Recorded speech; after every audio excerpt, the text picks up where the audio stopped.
a section which talks about private limited companies, and it was redrafted in 2017's budget. It is redrafted again in our 2019's budget. It talks about closely held company, private limited companies. The basic concept of this section is that the year in which you incur the loss, 31st March of that year, people who held 51% or more of the voting power, if they hold 51% or more on 31st March of the previous year of set off, then the losses of the private company can be carried forward and set off without any problem. We are basically trying to ensure that the people who had the majority control of the company when the company suffered a loss and when the company wants to set off that loss, those persons are the same. Calculation is always checked on 31st March. So shareholding can change during the year. But on 31st March, you must satisfy the criteria of 51%. At least 51% of the voting power should be held on 31st March of the year of set off by the same persons who also held at least 51% as on 31st March of the year in which loss was suffered. So you could have 70% shareholding as on 31st March, 10 people, say 6 shareholders, and the total of all those 6 is 70%. And with the same 6 shareholders may not be having the same 70%, but if they satisfy at least 51% criteria, then the private limited company can carry forward and set off the loss. If this criteria of 51% is not satisfied, then the private limited company cannot carry forward or cannot set off the loss. Matlab that loss will straight away lapse. So your calculation is done or your checking is done as on 31st March. Now, originally the section applied only to private limited companies. 2017, the section was divided into two parts. If you are a startup company, again it covers private limited company only, but a startup company which is covered under section 80IAC, then the provision was different. Then the provision created was not the 51% criteria. It was a slightly more liberal provision created. So all other private limited companies, they were covered by बहुत loose है, they were covered by the basic provision of 51% as on 31st March of the previous year of loss. Say for example, 5 people were shareholders,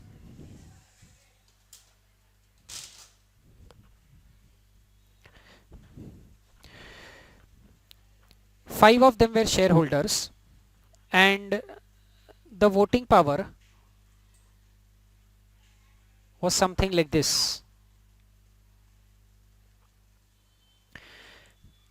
There is a business loss of say 20 lakhs, and this is being carried forward.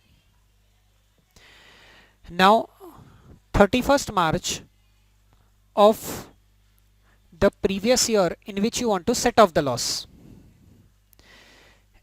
A still has 30%, B has sold his 20% to Mr. X.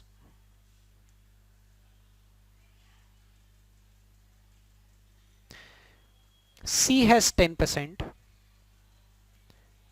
D has 25%, E has sold his shares to Mr. Y. Y is 15% now. Now as on 31st March of the year of setup, So now 31st March of the year in which I want to set off the loss, A, C and D in totality they hold 65% shares, and they also held that 65% shares when the loss was suffered. So this satisfies your condition of section 79. Then the carry forward is allowed. Then you can set off the 20 lakh rupees of loss against the profits of the previous year of set off. But against that, suppose the situation was that A has 30% shares, X has 20% shares, C has 10% shares, D has sold his shares, let's say to one Mr. W 25%, and Y has 15% shares. Now the people who held 51% or more as on 31st March of the year of loss do not hold 51% or more. They hold less than 51%. Could be next year, the year in which you want to set it off. So the problem now is that the control of this company has gone to outsiders. A and C had 30%, 10%, 40%. B, D, E had the balance 60%. They sold their shares to outsiders. So the control of the company went from B. You could take up any combination, but it's not the same shareholders who control the company when the set off is to be done. Now in this case, carry forward of this 20 lakhs is not to be allowed. Set off of this 20 lakhs is not to be allowed. So in effect, in this year, whatever are the profits, they will become taxable. You will not get the benefit of this set off. So if there is this change in shareholding, number one, you have to check it on 31st March and you have to satisfy the criteria of at least 51%. This is applicable to these companies, other private limited companies, at least 51% criteria. For startup companies, startups are generally incorporated as a private limited company. Section 80 IAC says that if you want to get a deduction, you must be incorporated as a company or as a LLP. And initially it will be incorporated as a private limited company. The problem that it faced was every startup initial years it will suffer losses, and those losses will be carried forward. Then over a period of time, now it will start earning profits, but by that time it starts to earn profits, its capital would have almost eroded, almost been wiped off due to continuous losses. So it will need additional capital. So it approaches investors, outsiders, and the investor, once he realizes that this startup is a profit making startup, will become a profit making startup, the investor will not be just giving you loans, he will be wanting to invest in equity. So it has been suffering losses and now it's slowly earning profits. Losses are being brought forward. The promoters of that startup company are still shareholders. So the condition of 51% is satisfied till now. But the moment you bring in an investor, that person will see the potential profit and he will want a share in that profit. He will now want to buy shares. The problem is that the amount of money that this investor will bring in and you will allot shares, existing promoters shareholding will fall below 51%. Now problem is, when the loss was suffered, promoters held 51% or more, but when the loss wants to be set off, promoters are holding less than 51% because we had to allot him so many number of shares to that investor that his holding by default became more than 51%. So the investor may not participate in the management. The promoters could keep the management with themselves. But because of mathematical possibility, number of shares of the investor will be more. Now section 79 will hit you badly, saying you cannot set off the loss because 31st March of the year of set off, 51% is not held by the same persons who held it in the year of loss. So government changed the provision and said that if it's a company which is a startup company, for the first 7 years all the shareholders, all the persons who were shareholders at the time when the loss was suffered, they should continue to be shareholders. The concept of 51% or more is not applicable. So the benefit created was that all people who were shareholders during those 7 years and the loss was suffered in any one of those 7 years, you want to carry forward that loss, all that you have to do is that you should continue to be shareholders. So even if you hold less than 51%, still that's not the problem. We don't check the condition of 51%. What it also means is that this benefit of no need to hold 51%, you just be shareholder, that is enough.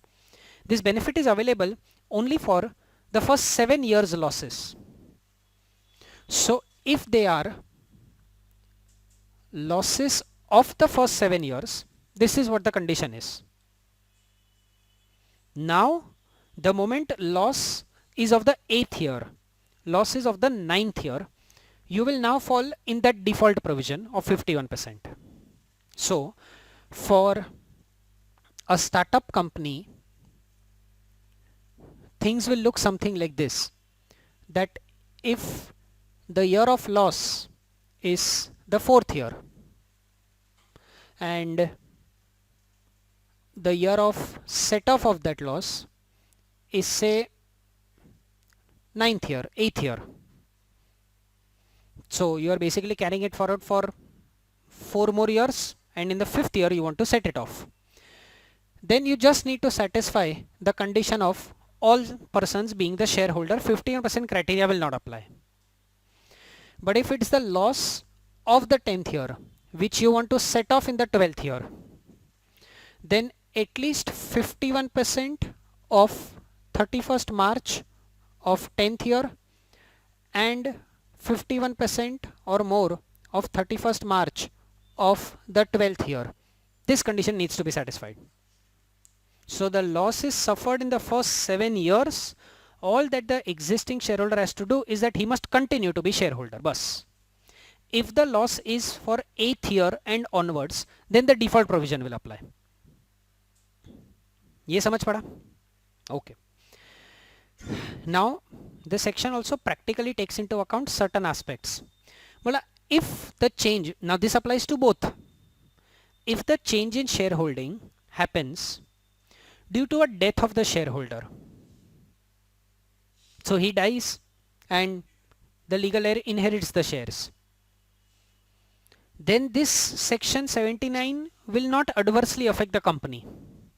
In other words, if it was E dying and Y, his legal heir, inheriting the share, then in the counting of your 51% you will include this 15% also. So if the change in shareholding happens due to death of the shareholder, this restriction put by section 79 will not apply. Section 79 का restriction क्या है? You must satisfy the 51% criteria, else carry forward is not allowed. But if the shareholding changed due to death of shareholder, so you count that legal heir also as good as the included in the 51%. If the shareholding changes because the shareholder made a gift to a relative, gift compulsorily made to a relative only, not anybody, gift made to a relative, then that will also be included in the 51% calculation. This restriction will not apply. Set off, carry forward will be allowed. So there is a change in shareholding, but the reason of that change is shareholder's death or shareholder gifting the shares to his relative, then this restriction will not apply. In other words, in the counting of that 15%, you will include those new shareholders also. Similarly, if there is amalgamation or demerger of a foreign company who was a shareholder in this private limited company. Example, Apple is a foreign company and say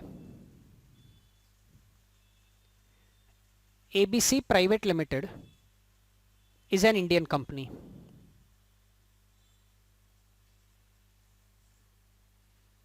Where Apple has say 60% shares.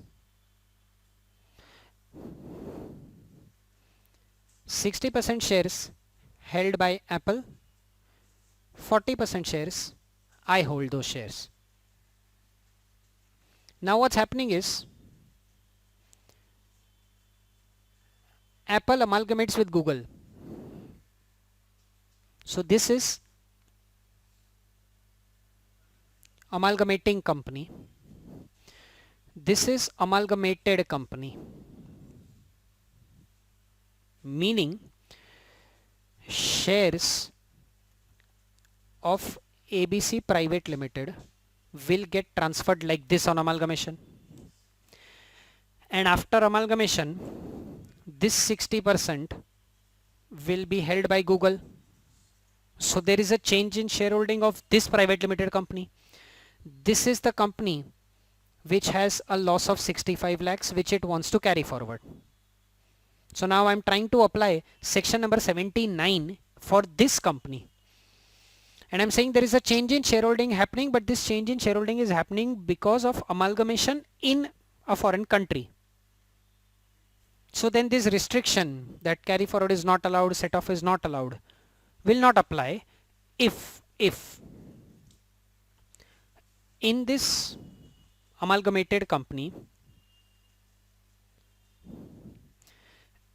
at least 51% of the shareholders of amalgamating foreign company,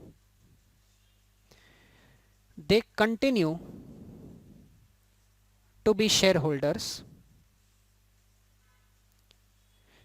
in amalgamated company.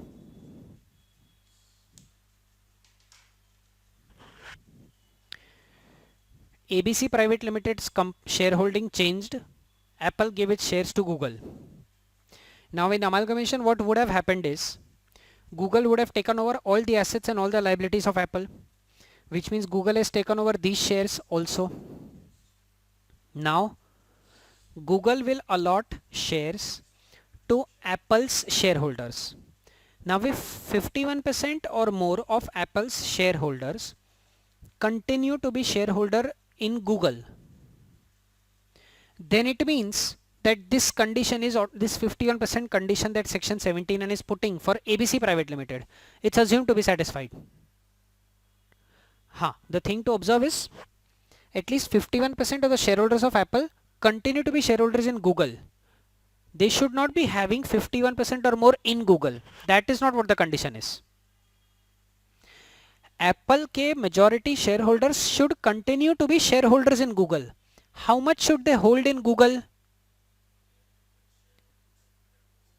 That is not mentioned for two reasons. That cannot be mentioned.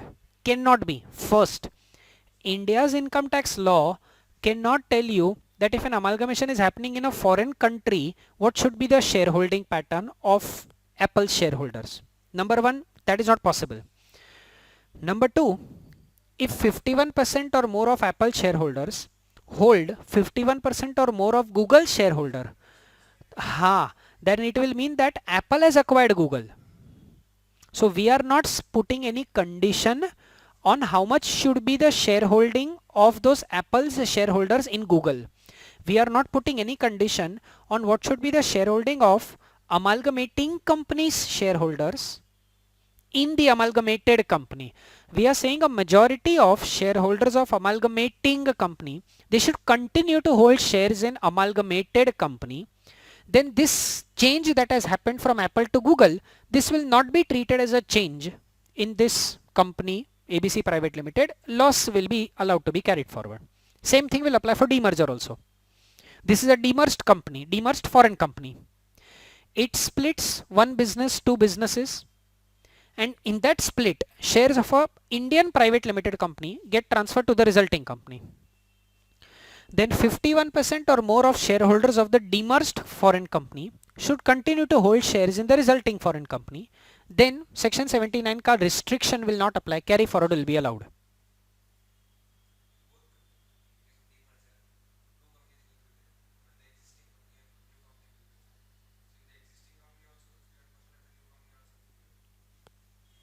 Same funda.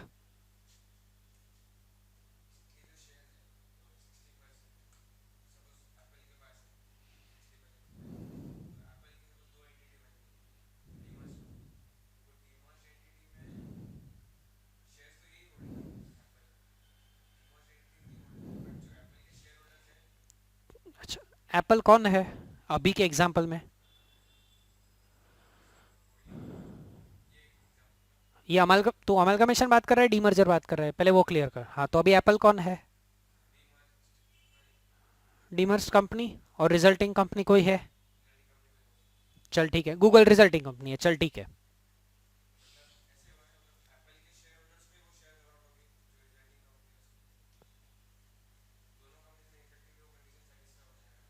नहीं, this resulting company can allot shares to outsiders also ना.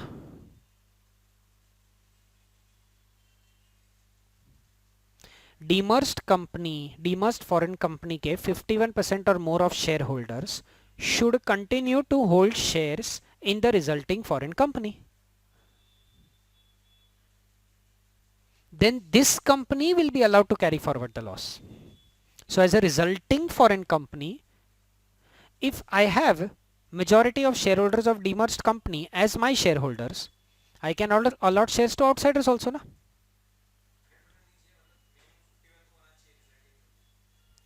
मैं तुझे वही समझा रहा हूँ. वो 51% need not be satisfied in the resulting company. क्यों सेटिस्फाई करो? शुड यू हैव 51% और मोर इन अमालगमेशन का एग्जांपल ले ले. Should shareholders of Apple have 51% और more of shareholders of Google? ठीक है, which means Google can still allot shares to outsiders. The only thing is, if there were say 100 shareholders,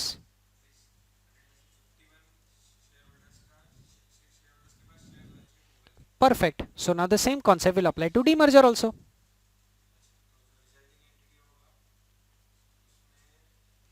They should,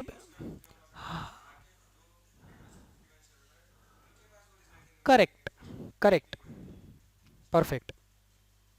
बोलो.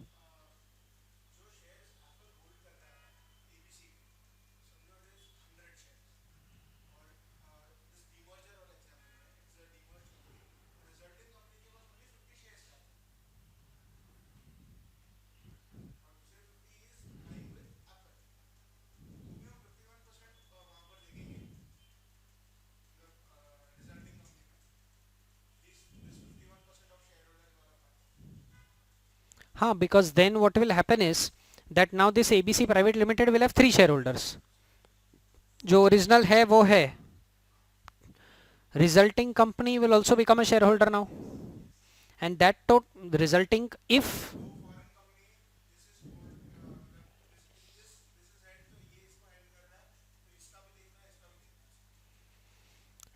this Indian private limited company का 51% or more is to be checked as per 79.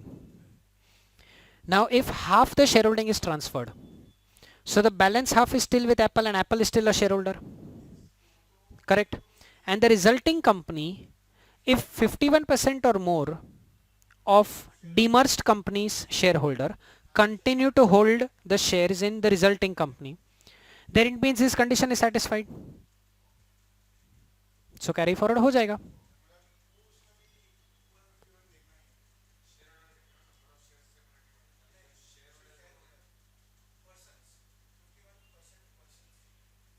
नहीं, shares है, देखना, ये तो second module है.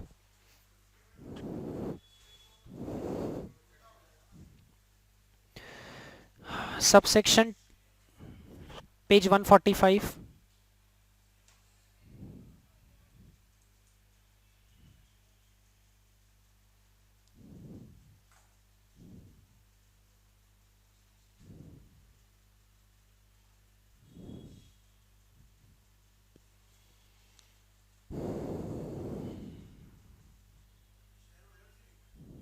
Shareholders.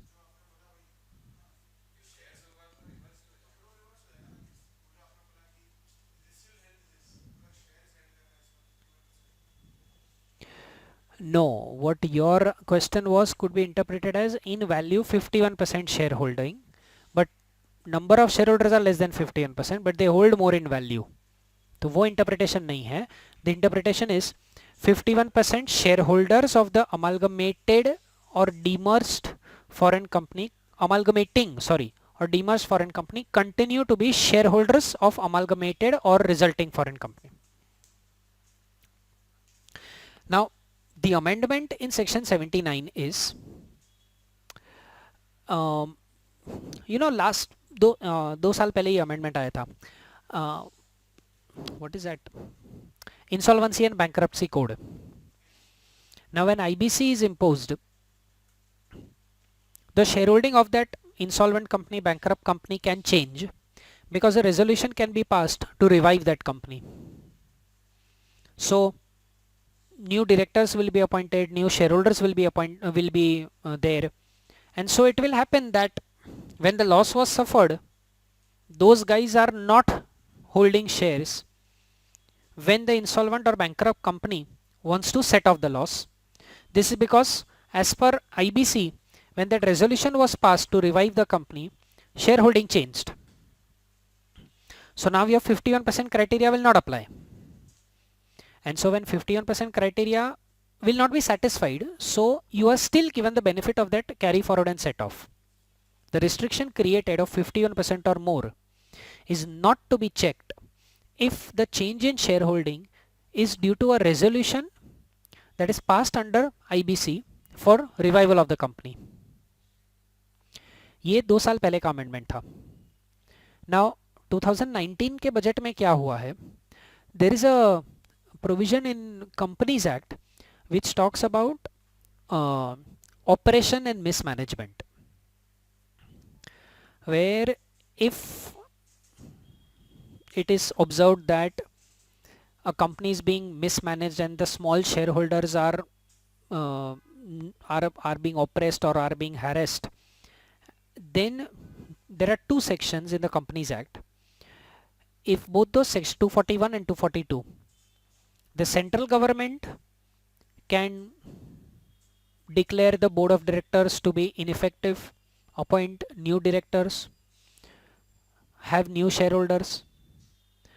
Then this term that is defined in the Companies Act is that the board of directors are running the company in such a manner that if actually the company is liquidated, the small shareholders will be badly affected.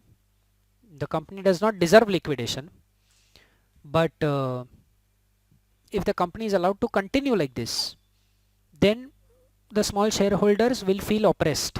They will feel left out. So 241 and 242, these two sections give power to the central government that they can target such a company, change the shareholding, change the board of directors, and get a resolution plan for this purpose. Our budget takes into account such companies, such company, its subsidiary, and the subsidiary of the subsidiary. That if these three type of companies, that's the holding company, its subsidiary company, and subsidiary ka subsidiary, if they have losses and if the change in shareholding is happening due to central government's order, then this restriction of 51% need not be satisfied. Your losses will still be allowed for set off and carry forward, because this is an automatic change that is happening. To prevent that operation and mismanagement, what we are trying to do is we are telling the central government to interfere. Board of directors and shareholders are changing. So once the shareholding changes, your 51% condition will not get satisfied. but then this is happening automatically on according to central government. This is as per the orders of central government, and this is all legal. Companies Act takes into account those small shareholders. And so if the shareholding changes, the assessing officer is not supposed to blindly follow that 51% and disallow the carry forward, disallow the set off. Set off carry forward will be allowed. The restriction put of 51% will not apply here. This is applicable to company, subsidiary and uska bhi subsidiary. A similar type of drafting has been done in the MAT provision also, that when you calculate minimum alternate tax, losses of the past year can be adjusted against current year ka profit. Losses of the past year can be adjusted against current year ka profit. So in MAT provision we will see the IBC wala provision also, that if it's an insolvent bankrupt company तो MAT का provision अलग से apply होता है. And this company also, Finance Act 2019 has made the change in section 79 and has made a corresponding change in MAT also. The same two sections of Companies Act, section 241 and section 242, you will find a reference in MAT also, like you are seeing a reference here. एक बार section read कर लो.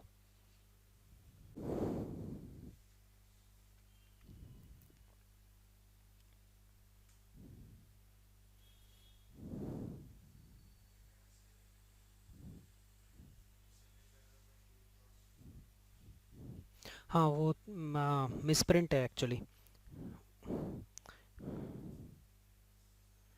वो जो point number A है in subsection 1, वो पूरा point number 8 delete करना है. मतलब point A in case of a company, वहाँ से लेके जो बोल्ड में लिखा है इन विच सच कंपनीज इनकॉर्पोरेटेड, वो हाँ नहीं, तो वो जो पॉइंट ए है वो तुम्हारा पुराना सेक्शन 79 का पॉइंट ए है, तो वो मैं डिलीट करना भूल गया हूँ. This is the रीड्राफ्टेड 79. 79 में पहले क्लॉज ए क्लॉज बी करके दो पॉइंट्स थे. Now they have made subsection 1 जिसमें वो प्रोवाइजो करके पैराग्राफ डाल दिया. सो जो पॉइंट ए पॉइंट बी था उसको निकाल दिया, तो वो पॉइंट ए डिलीट करना है आपको.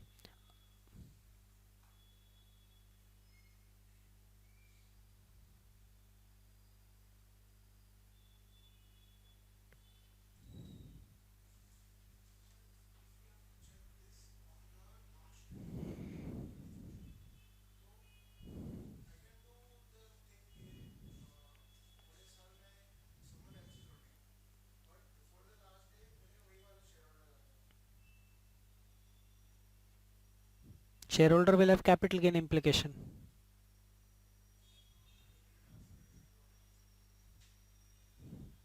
Unless you transfer it on a cost to cost basis. या उसमें भी इशू ये होगा कि तुम्हारा if you mean to say कि समझो 31st March of the year of loss, these are 5 shareholders A to E.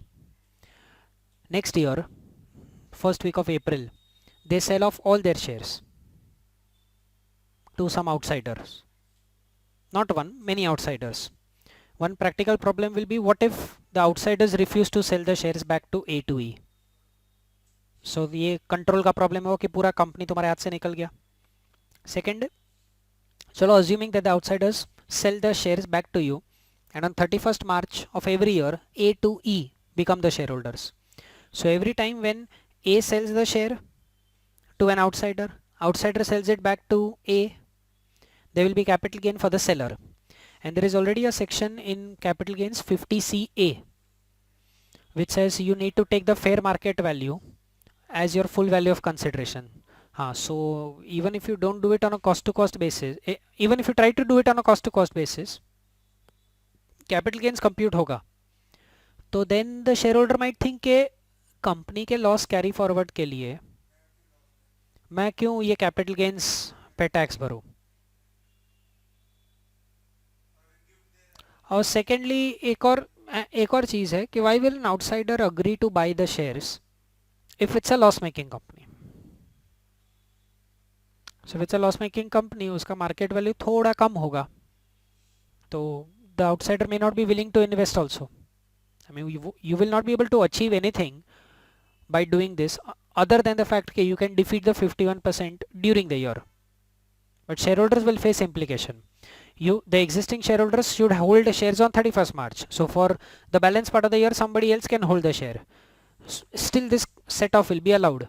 Other than that तुम कुछ अचीव नहीं करोगे. फायदा क्या ये करने का? Why sell it to an outsider and buy it back to ensure 31st March का होल्डिंग? फायदा क्या हुआ तुम्हारा? तो एनीवेज कवर हो रहा है. वो गिफ्ट टू रिलेटिव होना चाहिए. देख सबसेक्शन 2 का clause A. So that means if ये b to x जो मैंने लिखा ये वाला, if this is not a sale but it's a gift, then if x is a relative of b, तो you include this 20% in the counting of 51%. But if x and b are total strangers, that means ये 20% फिर वो 51% के counting में include नहीं होगा.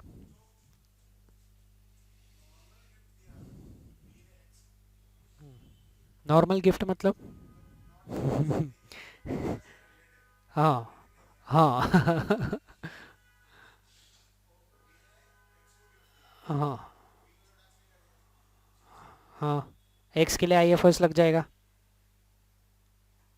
Share received for no consideration, market value greater than 50,000.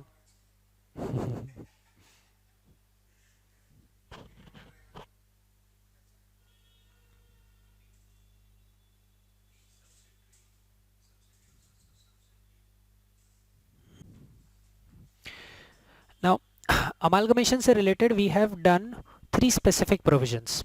First, for the amalgamating company, it is a transaction not regarded as transfer. For the shareholder of amalgamating company, it's a transaction not regarded as transfer. The condition common for both these exemptions is that the amalgamated company should be an Indian company. And then in the chapter of IFOS we studied that if the amalgamated company is receiving assets on amalgamation and it is inadequate consideration, then 56 to 10 inadequate consideration वाला provision will not apply. एक exemption का list किया था, relative on the occasion of marriage, उसमें amalgamation was one of the points. So capital gain exempt for amalgamating company, IFO is exempt for amalgamated company, capital gain exempt for shareholder of amalgamating company, and IFRS is also exempt for that shareholder when he receives shares of amalgamated company and it amounts to inadequate consideration as compared to market value. At that point of time, as a passing reference, एक concept बोला था कि income tax should not act as an obstacle or as a hurdle for amalgamation to happen, so such exemptions are provided. When we do PGBP, we will see that in section 32, that is depreciation, in the year in which amalgamation takes place, the depreciation that we calculate blockwise gets apportioned. Deduction is allowed to both amalgamating and amalgamated company for the depreciation deduction. In the year in which amalgamation happened, block of assets were used by amalgamating company and amalgamated company both. Capital gains is exempt. PGBP is taxable. It's a transaction not regarded as transfer, so exemption is available from the head of capital gains. Business profits will be taxed in the hands of both the companies, and if business profits are taxed, it means the block of asset was used by amalgamating company as well as the amalgamated company in the year of amalgamation. So for that particular year, take your block depreciation and allocate it, apportion it. So deduction is available to both. And this is the biggest advantage of amalgamation, the concept of set off. Sorry, the concept of carry forward and set off. When this amalgamation happens, as on this day, whatever is the business loss and unabsorbed depreciation of amalgamating company, they will be now deemed to be of amalgamated company, and the important provision, they will be deemed to be loss and unabsorbed depreciation of the previous year of amalgamation.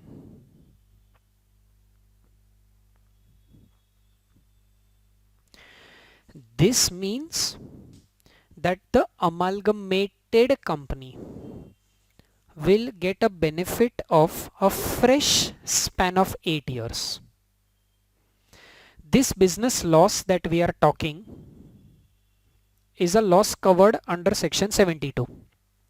72 means our normal business losses, that means non-speculation losses. Now let's say, for example, amalgamating company is ABC Limited. For assessment year 17-18, it had a business loss of 60 lakhs and unabsorbed depreciation of 32 lakhs, and both these figures were carried forward. Now from assessment year 18-19 to assessment year 19-20, that means basically 2 assessment years, set off that was done was, say business loss was set off to the extent of 24 lakhs, 60 में से, and unabsorbed depreciation that was set off is say 4 lakhs. So now in the year of amalgamation, in assessment year 2021, the business loss is 60 minus 24, 36 lakhs, and unabsorbed depreciation is 28 lakhs. Now they will be treated as losses and unabsorbed depreciation of amalgamated company, and they will be treated as loss and depreciation of the year of amalgamation. So these are now figures of assessment year 2021.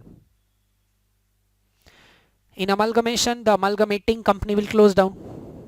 So as an entity, as a taxpayer, as an assessee, amalgamating company is no longer existing.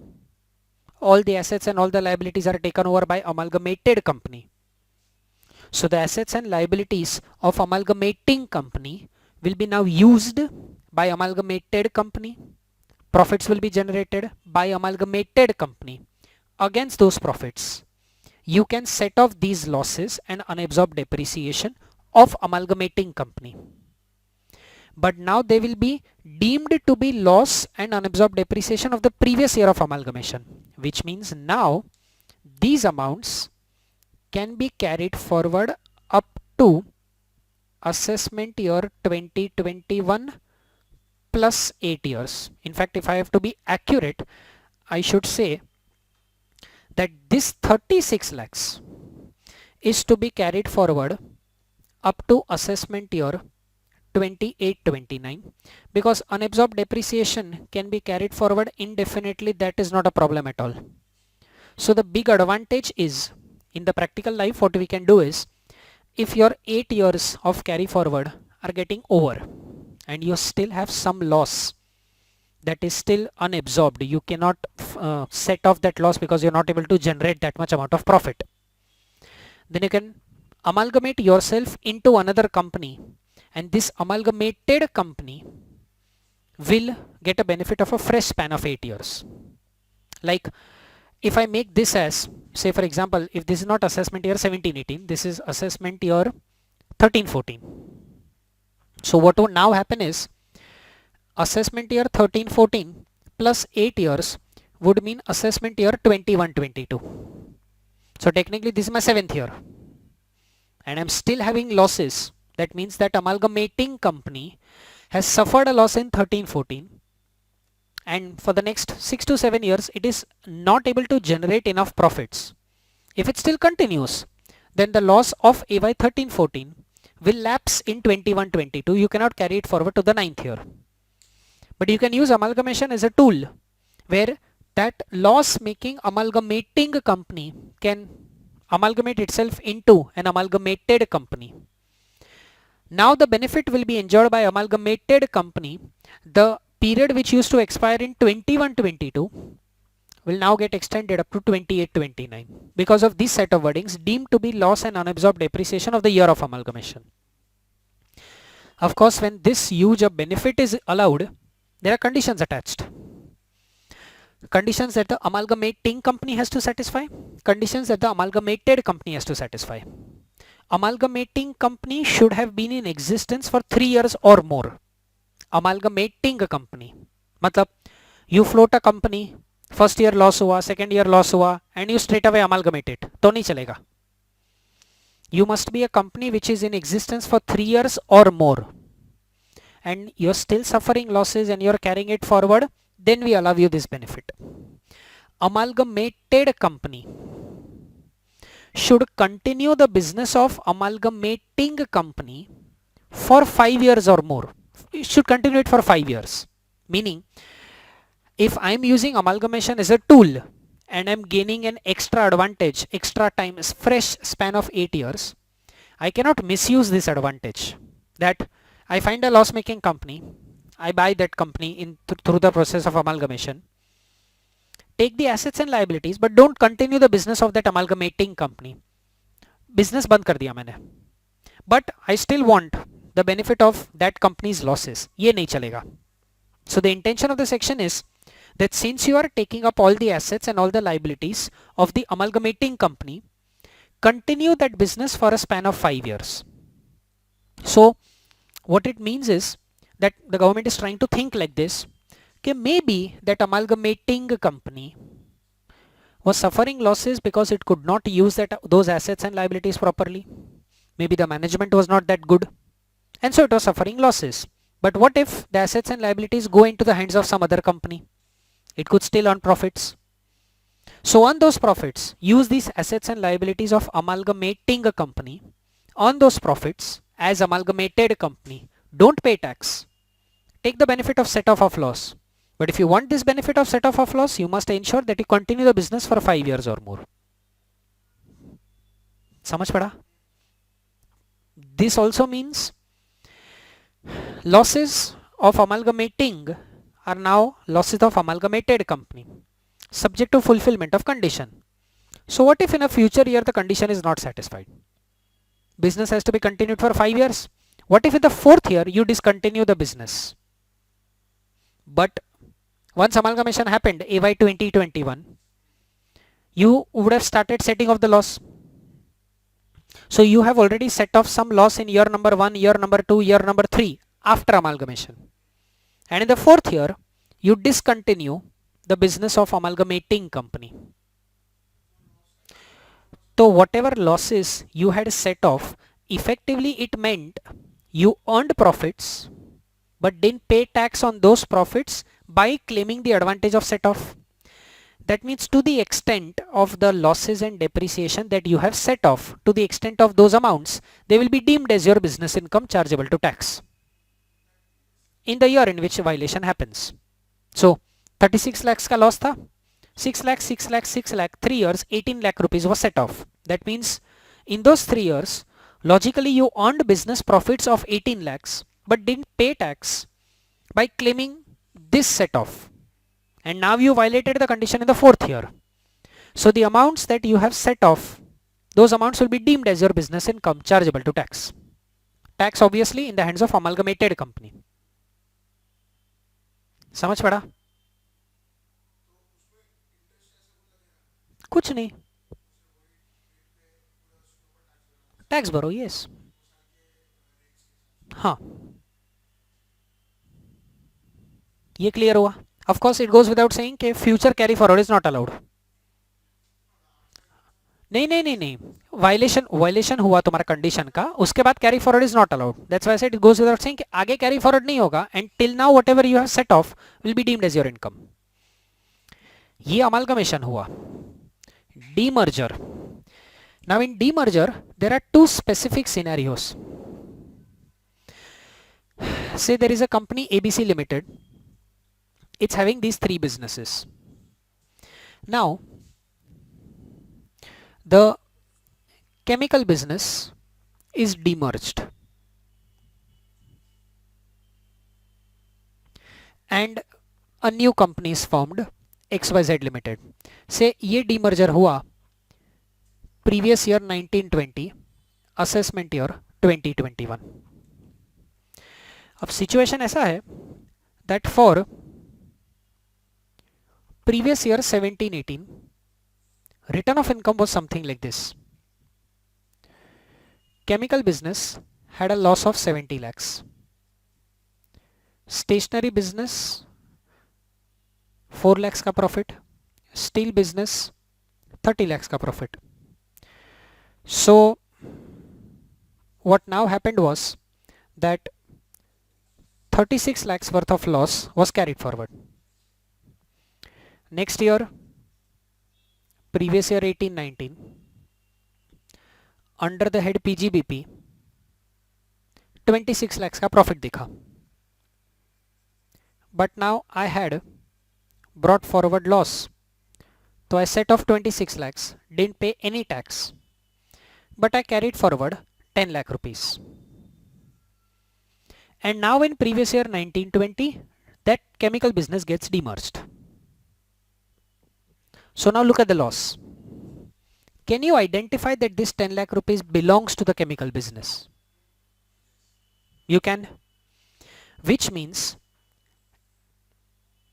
in previous year 1920, what will now happen? 10 lakhs is to be carried forward by ABC XYZ, and this will be carried forward up to previous year 25-26, assessment year 26-27. ये क्या है? This is my original 8 years का time limit. It's not a fresh span available. Amalgamation जैसा नहीं है. Amalgamation जैसा नहीं है. It is not a fresh time limit available. Reason बहुत simple है. Imagine करो कि in amalgamation, the one who suffered the loss, amalgamating company, is it still existing after amalgamation? In amalgamation, amalgamating company, is it existing after amalgamation? Nahin. So losses will be carried forward by the amalgamated company only. But in this case, is the demerged company still existing? That means you cannot give a fresh span because demerged company hai. Now it is for the balance period only.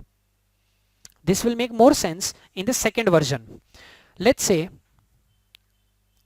previous year 1718 का return of income shows chemical business 70 lakhs, stationery business 4 lakhs, steel business 30 lakhs का loss. Now you will have 96 lakhs worth of loss to be carried forward. फिर previous year 1819 आया. Your PGBP shows 32 lakhs का profit. You say less brought forward loss, 32 lakhs set off कर दिया, and 32 minus 96, you have 64 lakh worth of loss. This is being carried forward. अब previous year 1920 में demerger हुआ and chemical business is demerged. अब क्या करोगे? Can you identify 64 lakhs as fully chemical business का loss? Why? Perfect. Because when you would file a return of income, it would not be of 3 businesses. It would be of that one company ABC Limited. So when you say that 96 lakh got carried forward, yes, it included 70 lakhs. But in the next year when you set off 32 lakhs, you cannot identify that 32 lakhs is out of chemical का loss or steel का loss or any proportion. You cannot say that. अब करोगे क्या? It is fundamentally wrong to tell XYZ Limited to carry forward 64 lakhs. At the same time, ABC Limited also cannot carry forward the full 64 lakhs. तो क्या करूं? 7:3. अच्छा, so what if I create an example a year prior to this उसमें भी loss है।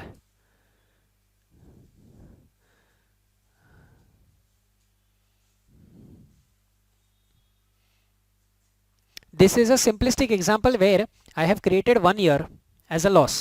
Previous year 16-17 से तीनों business में लॉस था.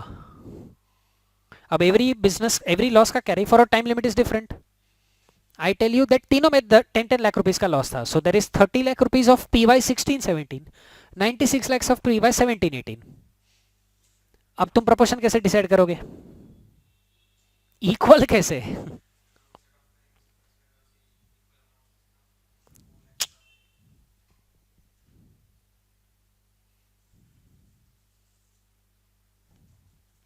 मैं तुमको एक हिंट देता हूं, चलो. डीमर्जर में, because we've done it a long time ago, it's not exactly identical, so on similar lines. Demerger में शेयर होल्डर के लिए क्या होता है? रिजल्टिंग कंपनी का शेयर्स मिलता है, कैपिटल गेन एग्जेम्प्ट है, बराबर है. So as a share holder now you have two capital assets, shares of demerged company, shares of resulting company. But shares of resulting company you never paid anything. As a share holder you got the shares because of demerger, ठीक है. अब तुम जब resulting company का share sale करोगे, cost क्या लोगे? किया है.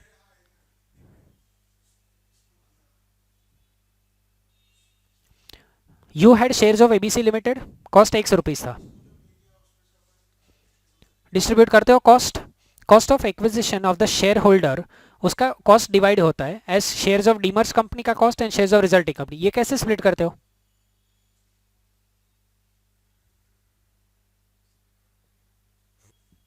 किसका वैल्यू? एसेट्स के वैल्यू, नेटवर्थ के हिसाब से करते हो तुम. इसका मतलब तुमने बेस क्या लिया? बैलेंस शीट लिया बेस, कि तुमने देखा डीमर्ज्ड कंपनी का net worth prior to demerger identical नहीं है, तो कॉपी पेस्ट प्रोविजन अप्लाई मत करो. बट लॉजिक ये है कि एबीसी लिमिटेड का net worth before demerger, net assets, asset minus liability, net amount transfer to XYZ limited, net assets transfer to XYZ limited, फिर ये प्रोपोर्शन लेके you are dividing. So here also the 64 lakh is divided in the ratio of the assets. What assets are transferred to XYZ vis-a-vis what assets are retained by ABC. Meaning, if chemical business is transferred, chemical business का assets कितना transfer हुआ? vis-a-vis stationery and steel का assets तो are retained by ABC Limited. तो ये ratio create करो, ये proportion create करो और ये loss split कर दो. लॉस के रेशियो में स्प्लिट नहीं कर सकते, 7:3 नहीं कर सकते.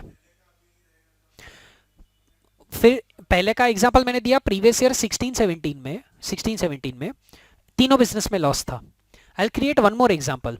What if in a past year chemical business में प्रॉफिट था बट अदर टू बिजनेसेस में लॉस था and the net result was a loss being carried forward. अब यू कैन नॉट आइडेंटिफाई ना कि तुमने कौन सा लॉस सेट ऑफ किया, केमिकल उसमें था या नहीं, केमिकल था तो कितना था. सो लॉस के रेशियो में तो डिवाइड हो ही नहीं सकता.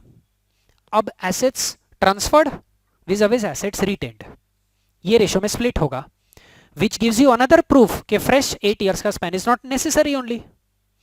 Because in the 64 lakh example, are you splitting the loss between ABC and XYZ? Correct. Which means ABC भी कैरी फॉरवर्ड करेगा और XYZ भी कैरी फॉरवर्ड करेगा. अब अमाउंट अलग अलग है, पीरियड तो सेम ही होना चाहिए.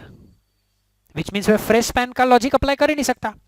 इन that example of amalgamation, amalgamating company बंद हो रहा था, यहां पे बंद नहीं हो रहा है. So it is only for the balance period. So these wordings deemed to be loss and unabsorbed depreciation of previous year of demerger, ऐसा नहीं होगा. बैलेंस जो भी पीरियड बचा है कैरी फॉरवर्ड होगा. दिल be carried forward by two companies. If the loss is directly identifiable, directly relatable to the unit demerged, तो मामला सिंपल हो गया. And if the loss is not directly identifiable like this, then in the ratio of assets you split it. ये पक्का समझा? Okay. अब there is a third thing called as business reorganization. ये क्या है? When a partnership firm gets converted into a company, when a sole proprietary concern gets converted into a company, or when a private limited company or unlisted public company gets converted into LLP. These are three transactions that are covered by section 47, transactions not regarded as transfer, capital gains chapter. We have never discussed them. The word is business reorganization. Play with that. One type of organization is a partnership firm. Another type of organization is a company. So when a firm is being converted into a company, assets and liabilities are being transferred. People who were partners will now become shareholders. So if you were 1/3 partner in the firm, you should be 1/3 shareholder in the company. The ratio between the partners in the firm should be maintained in the company. So you can allot shares to outsiders, but amongst the partners who are now shareholders, you maintain the ratio. The majority voting power in the company should be with the partners, and it should remain like this for a span of 5 years. ये पढ़ा हुआ है, correct. Capital gain is exempted. IPCC में business reorganization में ये last class में मैं पढ़ाता हूँ. Because set of carry forward में it is not part of, this is not part of IPCC syllabus. When you change the type of organization, legally speaking, the two organizations are different. It's a firm, तो Partnership Act 1932 applies, or LLP Act 2008 applies. That's a company, तो Companies Act 2013 applies. So legally speaking, अपना two entities are different, but the conditions are framed in such a manner, exemption के लिए जो conditions है, that they target to ensure that on a practical basis, the two organizations are the same. Practical basis. Legally, they are different, but practically they are same. If that is what happens, then capital gains is exempt. If all assets and all liabilities of the firm are transferred to the company, it means the resources available with the firm to do business reorganization ka business, are the same resources available with the company. So the old organization had the assets, the new organization also has the same assets. The same liabilities which the old organization had to bear, the new organization is also bearing. If it had 5 partners, it has 5 shareholders. Firm was controlled by partner, company is controlled by shareholder. So practically they are the same, capital gains is exempted. PGBP is taxable, capital gains will be exempted. And like amalgamation, the same provision will apply for set of carry forward of losses also. That losses of the firm will be deemed to be losses of the company of the year of amalgamation.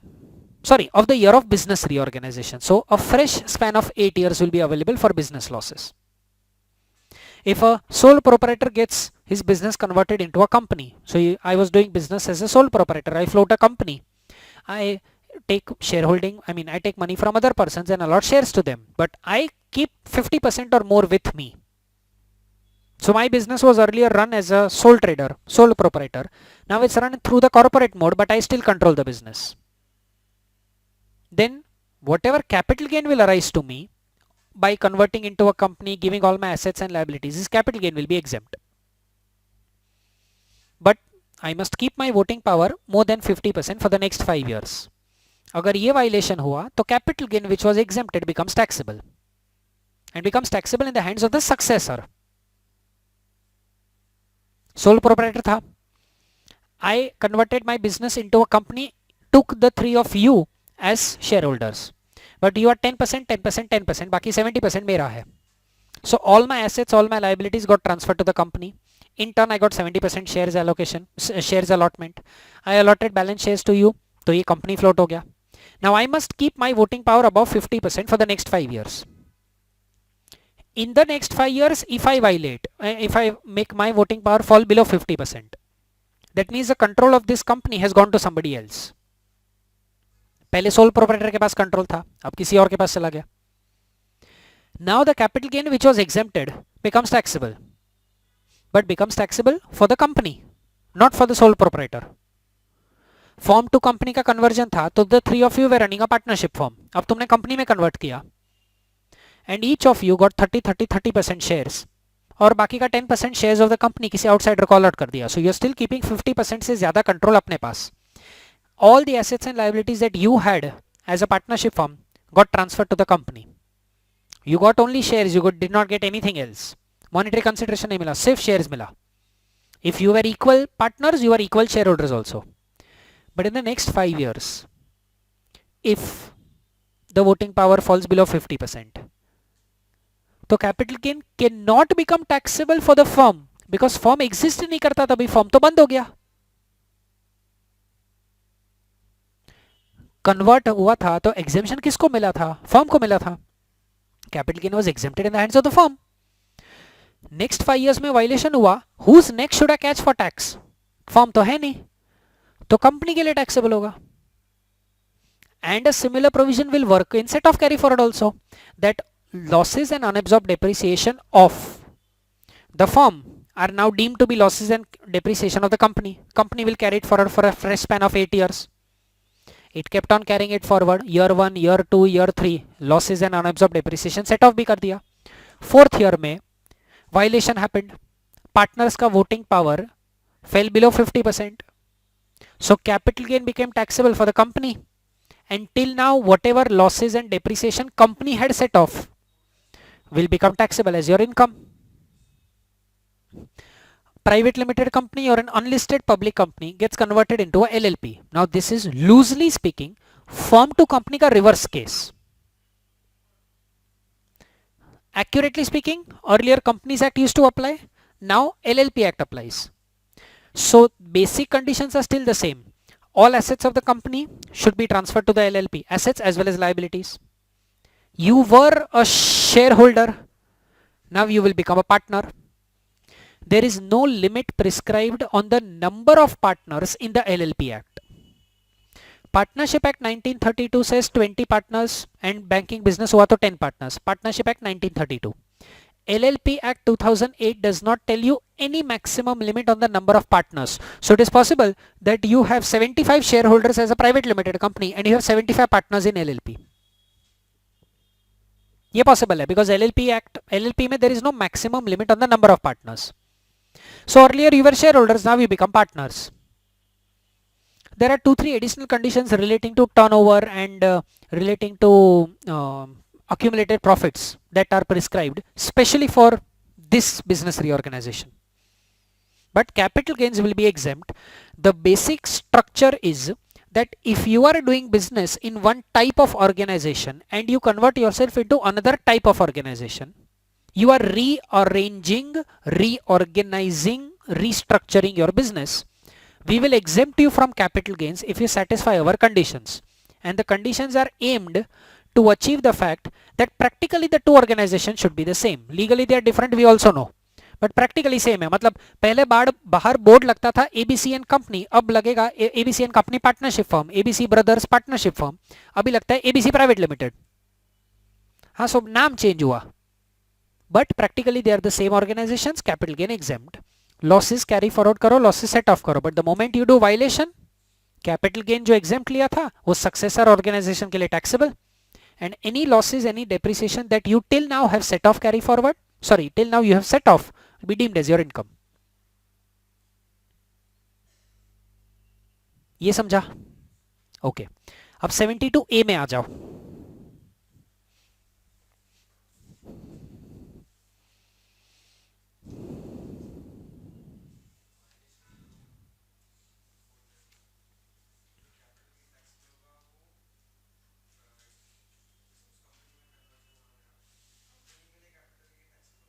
Company के लिए capital gain taxable होगा.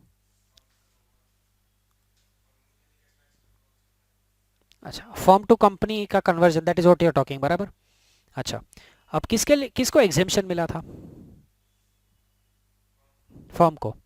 अगर तो form को tax करना चाहता है तो फॉर्म एग्जिस्ट ही नहीं करता ना, तो मैं टैक्स किसको करूं? कोई तो होना चाहिए.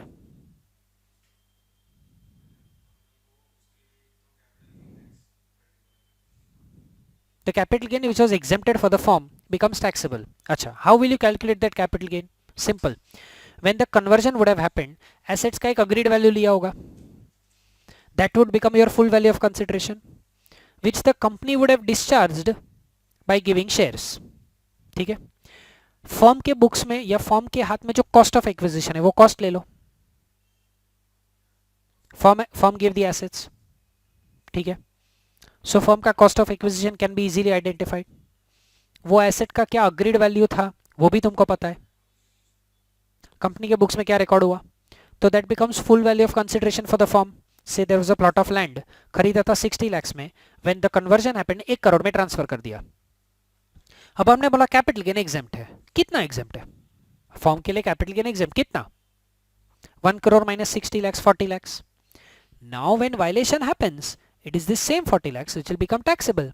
The assessee available for tax is a company, तो हम उसके लिए टैक्स कर देंगे.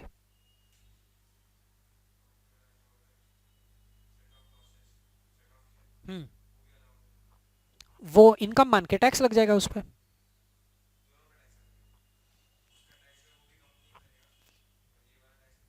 हाँ, कंपनी ने आफ्टर बिजनेस रीऑर्गेनाइजेशन अपना पीजीबीपी प्रॉफिट्स के सामने business loss and unabsorbed depreciation set off किया, बरोबर.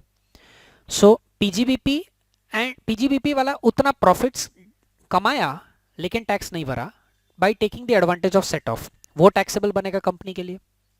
और जो कैपिटल गेन्स एग्जेम्पशन प्रीडिसेसर को मिला था वो सक्सेसर के लिए एज कैपिटल गेन्स टैक्स हो जाएगा.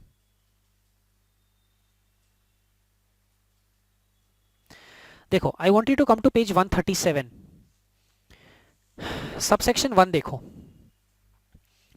Where there has been an amalgamation of a company owning an industrial undertaking or a ship or a hotel with another company. So the amalgamating company is owning an industrial undertaking or is owning a ship or is owning a hotel. This is the amalgamation. Or there is amalgamation of a banking company as referred to in clause C of section 5 of the Banking Regulation Act 1949 with a specified bank. Now what's a banking company? If you go to Banking Regulation Act 1949, banking company means any company which does lending and borrowing, but as its principal business, meaning if there is a company and it accepts public deposits also, in addition to doing manufacturing, trading, normal business, it accepts public deposits, तो then that company is not a banking company.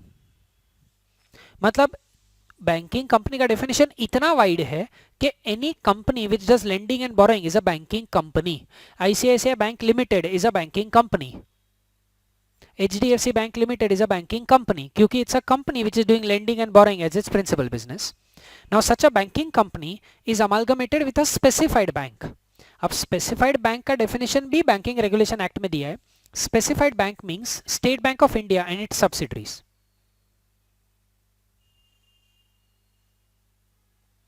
So, if it is a banking company getting amalgamated with a specified bank, तो ये section apply होता है.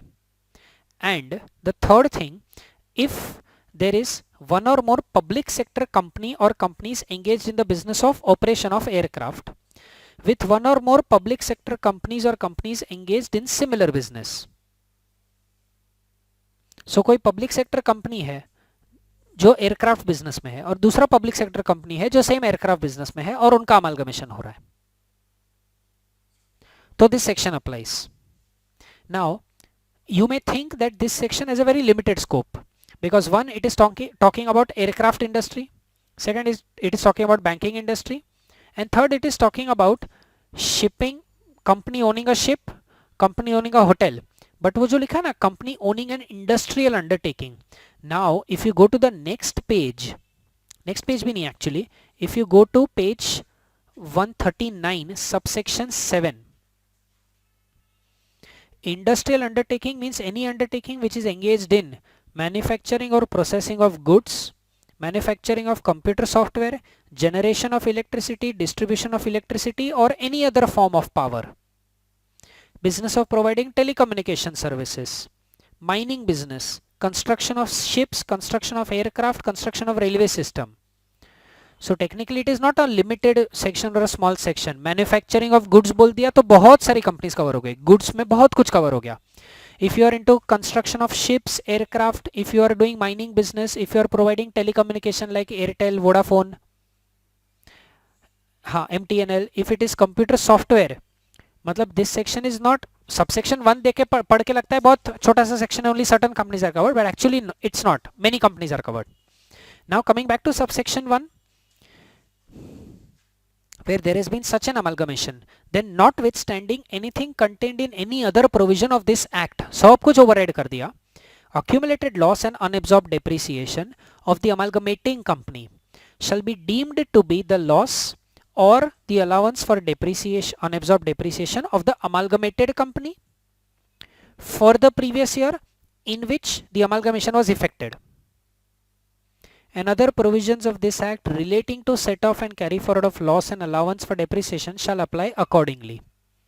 This gives you a hint that, this actually says that it will be treated as losses and unabsorbed depreciation of the amalgamated company for the previous year of amalgamation.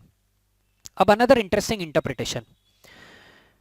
Accumulated loss and unabsorbed depreciation. We know unabsorbed depreciation मतलब वो section 32 वाला. Accumulated loss मतलब कौन सा loss? देखो मैंने board पे लिखा business loss, but if you understand यहाँ पे business loss नहीं लिखा, यहाँ पे accumulated loss लिखा है. So when you go to subsection 7, accumulated loss भी defined है. Accumulated loss means so much of the loss of the predecessor firm or proprietary concern or private company or unlisted public company, ये business reorganization वाला है, before conversion into LLP, or the amalgamating company, हम लोग ये पढ़ रहे हैं, subsection 1 talks of amalgamating company, or demerged company under the head profits and gains of business or profession, into bracket not being a loss sustained in speculation business. अब इतना पढ़ के भी तुम अगर इंटरप्रेट करो ना, तो मैंने सेट ऑफ कैरी फॉरवर्ड के चैप्टर में पीजीबीपी को 3 पार्ट में डिवाइड किया है. Speculation, specified, non speculation. Bracket बोलता है नॉन स्पेकुलेशन, ब्रैकेट बोलता है स्पेकुलेशन कवर नहीं हुआ. So still in terms of interpretation specified cover हो सकता है एंड नॉन स्पेकुलेशन कवर हो सकता है. बट आगे पढ़ो. Which such predecessor firm, proprietary concern, company or amalgamating company or demerged company would have been entitled to carry forward and set off under the provisions of section number 72. मतलब सिर्फ और सिर्फ non speculation loss, even specified business का loss नहीं. If the reorganisation और conversion और amalgamation और demerger had not taken place. देखो इसके इंटरप्रिटेशंस क्या निकलते हैं. Subsection 1 is telling you that accumulated loss will be deemed to be loss of amalgamated company, but the meaning of the word accumulated loss means only that loss which you can carry forward under section 72. This means if there was speculation loss of amalgamating a company, वो amalgamated company carry forward नहीं कर सकता और amalgamating तो anyways बंद हो गया. That means वो लॉस गया. हाउस प्रॉपर्टी लॉस गया. अमलगमेटिंग कंपनी का हाउस प्रॉपर्टी लॉस भी तो हो ही सकता है. Capital losses are gone. Owning maintaining race horses वाला losses are gone. Specified business का लॉस टेक्निकली गॉन जैसा गॉन ही बोल सकता हूं मैं, but you can also think like this कि वो अमलगमेटिंग कंपनी बंद हो गया. स्पेसिफाइड बिजनेस का लॉस एनीवेज कैरी फॉरवर्ड होने का टाइम लिमिट नहीं था. Specified business, there is no time limit to carry forward, but this company is closing down, so it's only non-speculation losses which you are allowed to carry forward. Any other loss that you have, you are not allowed to carry forward that, which means even if 8 years are not over, 4 years are not over, but those losses will lapse. उसका benefit amalgamated company को नहीं मिलेगा. The only loss that you are allowed to carry forward is non-speculation loss. यहां तक समझा? Okay. अब subsection 2 में आ जाओ वापस.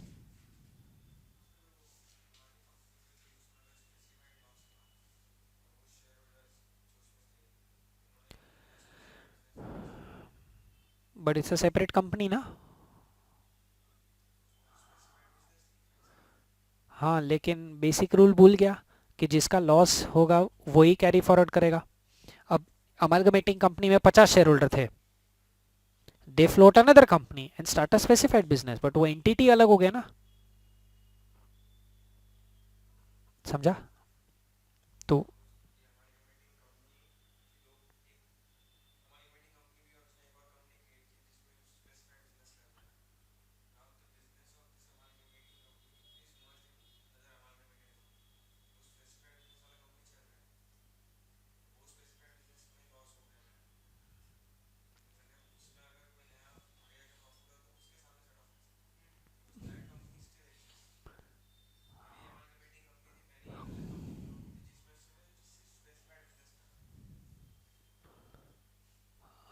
तो तू, हाँ मतलब आगे बढ़ चल।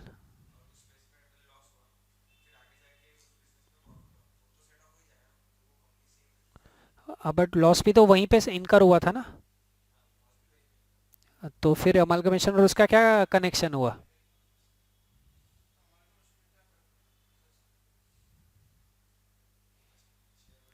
कॉमन शेयर होल्डर्स हो सकते हैं, the same shareholders of this amalgamating company could also be shareholders of another company which is only doing specified business, but then फिर वो specified business उसने किया, वो second company ने किया, वो तो anyways carry forward होगा, फिर ये amalgamate हो या ना हो वो तो carry forward होने ही वाला है।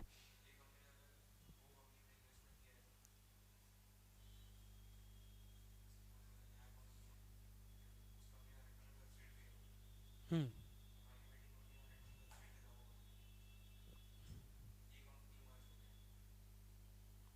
वो जो नया कंपनी है वो प्राइवेट लिमिटेड है।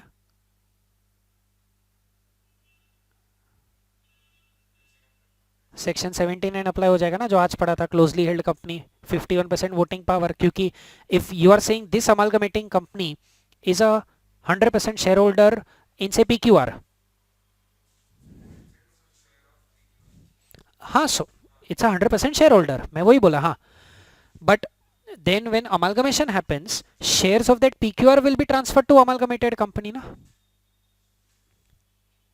तो अगर वो PQR तेरा प्राइवेट लिमिटेड है तो सेक्शन 79 का वायलेशन हो गया, बिकॉज द अमालगमेशन वाला exception is for foreign companies there. This means के PQR का वो specified loss set off carry forward नहीं हो सकता। अगर वो पब्लिक लिमिटेड कंपनी है तो कोई फर्क नहीं पड़ता, वो anyway set off carry forward होगा। फिर ये अमालगमेटिंग कंपनी 100% शेयर होल्डर हो या 70% शेयर होल्डर हो, पब्लिक लिमिटेड के लिए सेक्शन 79 वाला रिस्ट्रिक्शन लगेगा नहीं, बस ये शेयर होल्डिंग चेंज हो जाएगा।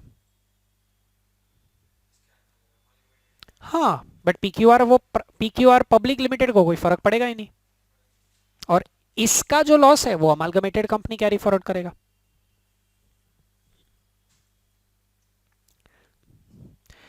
सबसेक्शन 2 पढ़ लो। हाँ, this is talking about those conditions कि notwithstanding anything contained in subsection 1, accumulated loss shall not be set off or carried forward and the unabsorbed depreciation shall not be allowed in the assessment of amalgamated company unless and until the conditions are satisfied. First condition is for amalgamating company, that it has been engaged in the business in which the accumulated loss occurred and depreciation remains unabsorbed for 3 or more years. मतलब जो amalgamating company है that should be in existence for 3 years or more. It has held continuously on the date of amalgamation at least 3/4 of the book value of fixed assets held by it 2 years prior to the date of amalgamation. So if today is the date of amalgamation, go back 2 years. Find the value of all the assets. 3/4 of the value of those assets, मतलब वो value निकाला उसका 3/4, those assets should be continued to be held. The value will never be the same. Depreciation होगा fixed assets में, stock valuation rules अलग अलग होगा, debtors का balance अलग अलग होगा. So we are not saying that the value has to be same. We are saying that 3/4 assets should be held today also on the date of amalgamation. In terms of book value, you go back 2 years prior to the date of amalgamation. उस time का मेरा book value था 100 करोड़, तो 75 crore worth of जितना assets तभी था, those assets I should continue to hold. They will never be at 75 crores. डेप्री होगा, stock valuation होगा, तो वैल्यू अलग अलग होगा, but I must have 3/4 of those assets. Book value of fixed assets, I'm sorry, talking only of fixed assets, I'm not talking about stock etc. तो depreciation की वजह से वैल्यू अलग अलग होगा. But if I had 25 machines,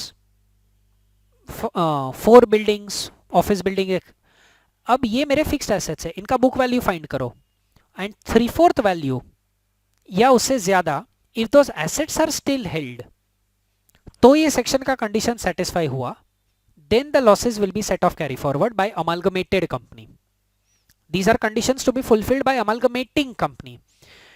Amalgamated company holds continuously for a minimum period of 5 years from the date of amalgamation at least 3/4 of the book value of fixed assets of the amalgamating company acquired in a scheme of amalgamation. Continues the business of amalgamating company for a minimum period of 5 years from the date of amalgamation. Fulfills such other conditions as may be prescribed to ensure the revival of the business of amalgamating company or to ensure that the amalgamation is for genuine business purpose. मतलब अगर मैंने amalgamating company का assets acquire किया, then as an amalgamated company I must continue to hold 3/4 of the value of those assets for the next 5 years. So I may find out that on amalgamation I have acquired some asset which is very old, so I may have to sell it off. You can do it, but even after doing all of that, for the next 5 years at least 75% of the assets that you have acquired you should continue to hold. तो पुराना assets बेच सकते हो तुम, no problem. कोई upgraded model आया वो खरीद लो, no problem. But whatever assets you have acquired, whatever fixed assets you have acquired in the scheme of amalgamation, उसका at least 3/4 you must retain for the next 5 years. मतलब you cannot misuse it कि तुमने पूरा assets acquire कर लिया, 10-15% asset रखा, बाकी सब कुछ बेच दिया, बेच के profit कमा लिया और फिर तुमको loss set off करना है, ये नहीं चलेगा. You must continue the business for a span of 5 years. And any other condition that may be prescribed by the central government वो satisfy कर लो. These are conditions to be followed by amalgamated company. Starting of the section says कि whatever is written in subsection 1, fresh span of 8 years, they will not apply unless and until you satisfy these conditions. फिर subsection 3, in a case where any of the conditions that are laid down in subsection 2 are not complied with, the set off of loss or the depreciation made in any previous year in the hands of amalgamated company, the set off done in the hands of amalgamated company shall be deemed to be income of the amalgamated company chargeable to tax in the year in which the conditions are not complied.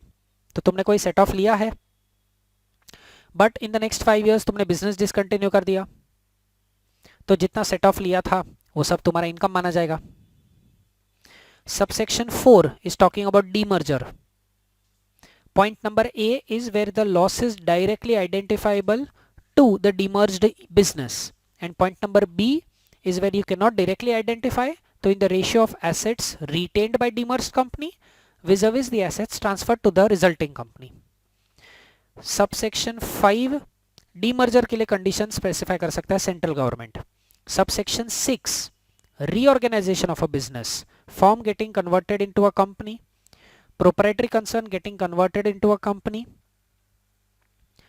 then notwithstanding anything contained in any other provision of the act, accumulated loss and unabsorbed depreciation of the predecessor firm or predecessor proprietary concern shall be deemed to be the loss or the depreciation of the successor company for the purpose of the previous year in which business reorganization was affected. Other provisions shall apply, again a fresh span of 8 years, provided that if the conditions mentioned are not satisfied, the set off done in the hands of successor company shall be deemed to be the income of the company chargeable to tax in the hands of the company in the year in which the conditions are not complied. समझ रहा है? 6A is talking about private company or unlisted public company getting converted into a LLP. Same type of drafting है. Accumulated loss will be, loss and depreciation will be deemed to be of the successor LLP for the previous year in which the business reorganization is affected. Subsection 6A का proviso बोलता है that if the conditions are not satisfied, तो जितना set off किया है वो will be deemed to be your income.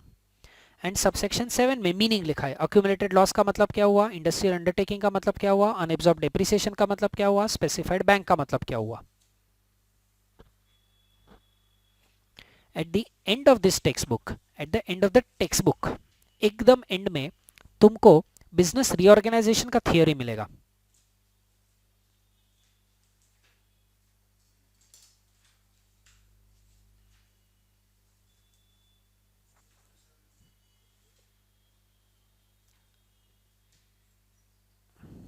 If you look at थोड़ा थोड़ा और आगे आ जा,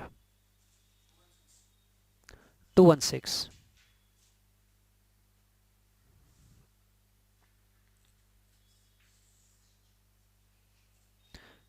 these are 4713, 4713B and 4714.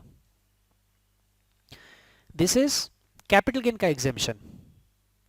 Gain transactions not regarded as transfer if you satisfy these conditions. और फिर हर एक के नीचे तुमको एक नोट मिलेगा, वो नोट में लिखा है कि where any of the conditions are not satisfied, capital gains which was exempted for the predecessor will become taxable for the successor. और सेट ऑफ के section carry forward, set off carry forward के section में लिखा है कि अगर वो proviso attract हो गया, मतलब वायलेशन हुआ, तो जितना सेट ऑफ किया हुआ है वो टैक्सेबल बन जाएगा। यहाँ का नोट बोलता है कि कैपिटल गेन टैक्सेबल बनेगा, सेट ऑफ का सेक्शन बोलता है कि तुमने अब तक जितना सेट ऑफ किया हुआ है वो टैक्सेबल बन जाएगा। एक बार ये रीडिंग कर लो ना, हाँ दोनों चीज टैक्सेबल हो जाएगा। 47 कैपिटल गेन्स टैक्सेबल होगा, वो यहीं पे लिख दिया, और जो सेट ऑफ हो चुका है वो सेट ऑफ के सेक्शन में लिख दिया। इतना रीड कर लो ना, पेज 216 और 217।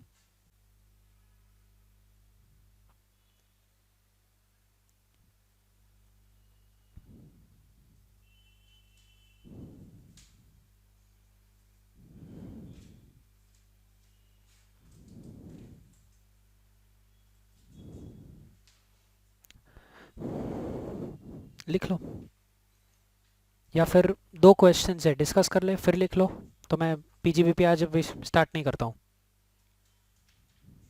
क्वेश्चंस तो बेस्ड ऑन एक एक आज के सेक्शन 79 से रिलेटेड है। I tell you the page number.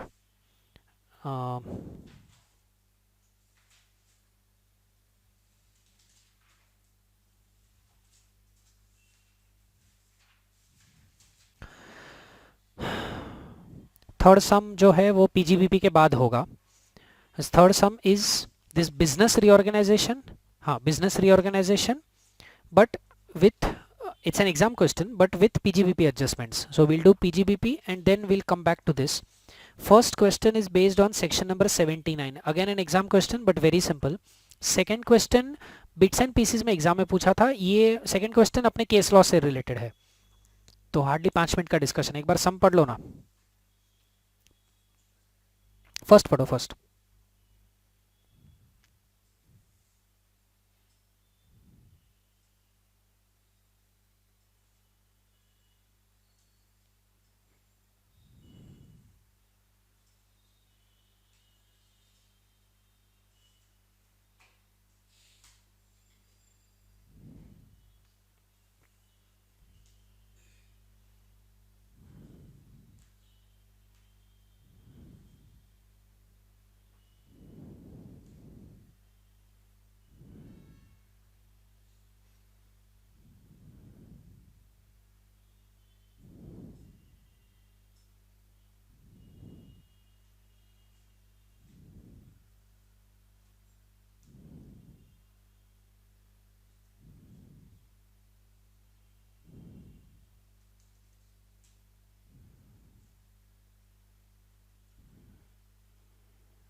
4 shareholders, all 4 equal shareholders.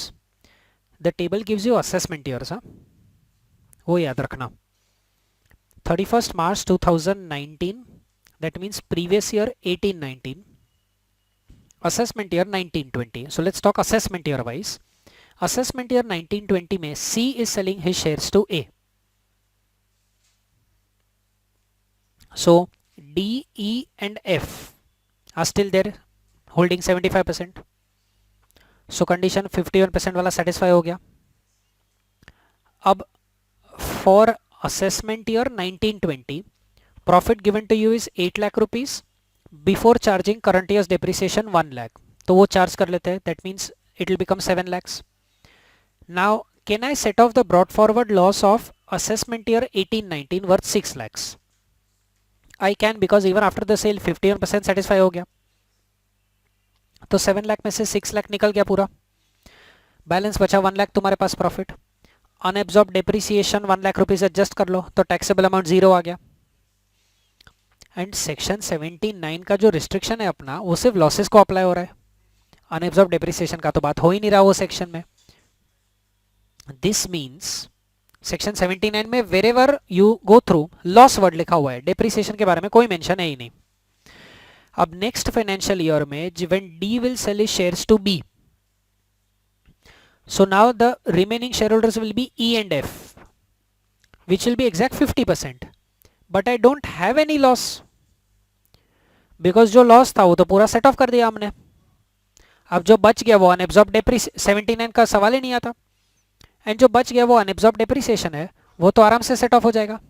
हाँ, when do you think the sum would have, when you think the sum would have made some sense, you know, if both the shares का sale would have happened in previous year 18-19, assessment year 19-20, तो क्या होता, तो loss set of नहीं होता, फिर तुम unabsorbed depreciation पूरा सेट ऑफ कर देते, तो तुम्हारा नेक्स्ट ईयर में भी टैक्सेबल अमाउंट चेंज हो जाता, बिकॉज लॉस फिर सेट ऑफ निकल जाता. हाँ, अच्छा, if the two sale transactions would have happened in financial year 19-20, PY 19-20, तो भी कोई फर्क नहीं पड़ता, because by that time loss set of हो गया होता. समझा मैंने क्या बोला?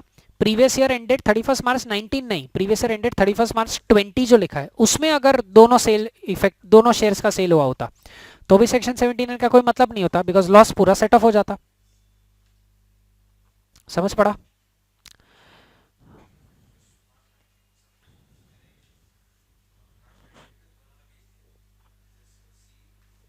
एंड हाँ,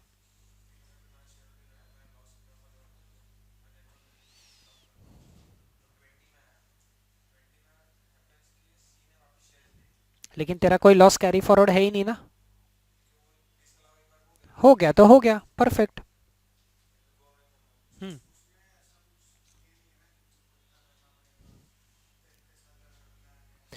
नहीं, what if the shareholders reacquire the shares in a future year, but once the carry forward is lost, तो it's lost forever. अब क्वेश्चन 2 पार्ट ए देखो.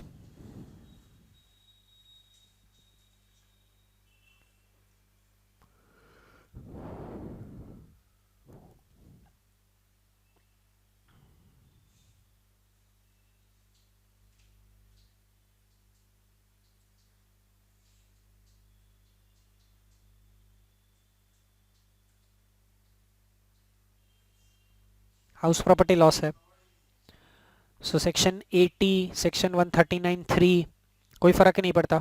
House property loss can be easily carried forward. और वो mister हरी वाला question देखो.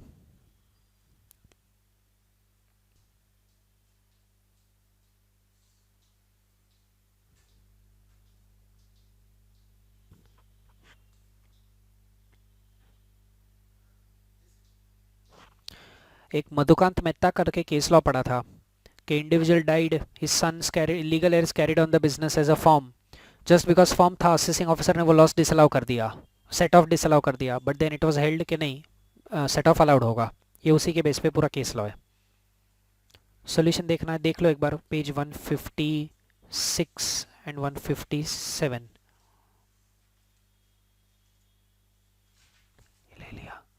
लेके फिर बंद करते हैं।